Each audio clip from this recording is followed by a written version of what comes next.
తెలుగు నేలపై సత్తా చాటిన రాజకీయ పార్టీ ఏదైనా ఉంది అంటే అది తెలుగుదేశం పార్టీనే. అలాంటి పార్టీ వ్యవస్థాపక అధ్యక్షుడు నందమూరి తారక రామారావు ఓ ప్రభంజనమైతే ప్రజలే నా దేవుళ్లు, సమాజమే నా దేవాలయమంటూ తెలుగుదేశం పార్టీని స్థాపించి తెలుగుదేశం పిలుస్తోంది రా, కదలిరా అంటూ అప్పటి వరకు స్తబ్దుగా ఉన్న తెలుగు ప్రజల గుండెల్లో రాజకీయ చైతన్యాన్ని రగల్చటమే కాదు, ప్రత్యర్థి హస్తం పార్టీ అధిష్టానం గుండెల్లో సైతం సన్నని వణుకు పుట్టించిన మహానాయకుడు ఎన్టీఆర్. అలా ఒకే ఒక్క పిలుపుతో రాజకీయ తెరంగేట్రం చేసిన ఆ కథానాయకుడు ప్లస్ మహానాయకుడు స్థాపించిన పార్టీ తెలుగుదేశం పార్టీ. ఆ పార్టీ స్థాపించి జస్ట్ 9 నెలల్లోనే అధికారాన్ని ఆయన తన హస్తగతం చేసుకున్నారు. అందుకు కారణమైన రోజు 1983 జనవరి 5వ తేదీ. ఆ రోజు అసెంబ్లీ ఎన్నికల ఫలితాల్లో ఆంధ్రప్రదేశ్ రాజకీయం బంతిపూలవనమైంది.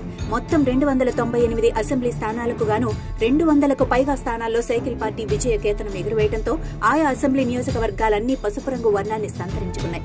దీంతో అప్పటి వరకు ఏకఛత్రాధిపత్యంగా పాలన సాగిస్తున్న హస్తం పార్టీ రాజకీయ హస్తరేఖలను నామరూపాలు లేకుండా చేసిన ఘనత ఆ విశ్వవిఖ్యాత నట సార్వభౌమునికి దక్కింది.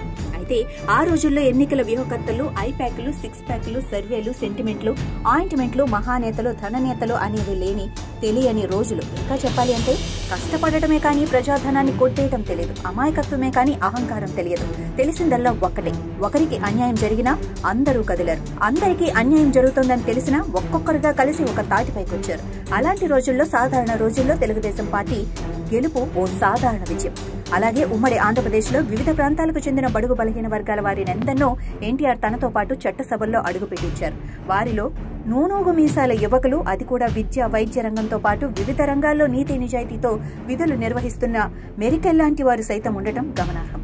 ప్రస్తుతం తెలుగు రాష్ట్రాల్లో రాజకీయ చక్రం తిప్పుతున్న వారిలో ఎంతో మంది గతంలో ఈ సైకిల్ పార్టీలో సవారీ చేసి ఆ పార్టీలోని క్రమశిక్షణను, సమయ పాలనను, ప్రజా సంక్షేమం కోసం పాటుపడటం, కష్టించి పనిచేయటం వంటివి నేర్చుకున్నారంటే అతిశయోక్తి కాదేమో.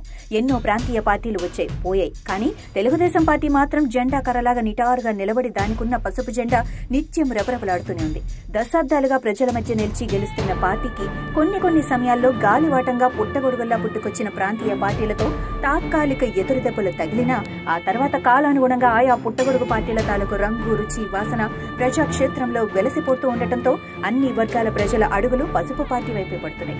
అందుకే అక్షర క్రమంలో ఆంధ్రప్రదేశ్ అగ్రస్థానంలో ఉన్నంతకాలం, ఆంధ్రావనిలో తెలుగుదనం నవనవలాడుతున్నంతకాలం, తెలుగు కవుల కవిత్వం ప్రజల నాలుకపై నాట్యమాడుతున్నంతకాలం, తెలుగు గాయకుల గానామృతాన్ని వీణుల విందుగా తెలుగు నేలపై ప్రసరిస్తున్నంతకాలం, వెండి తెర మీద తెలుగు నటీనటుల విశ్వరూపం, విన్యాసం కళకళలాడుతున్నంతకాలం తెలుగుదేశం పార్టీనే కాదు, ఆ పార్టీ వ్యవస్థాపకుడు ఎన్టీఆర్ సైతం రాజకీయ ముఖ చిత్రంపై చిరాయువుతో జీవించే ఉంటారు.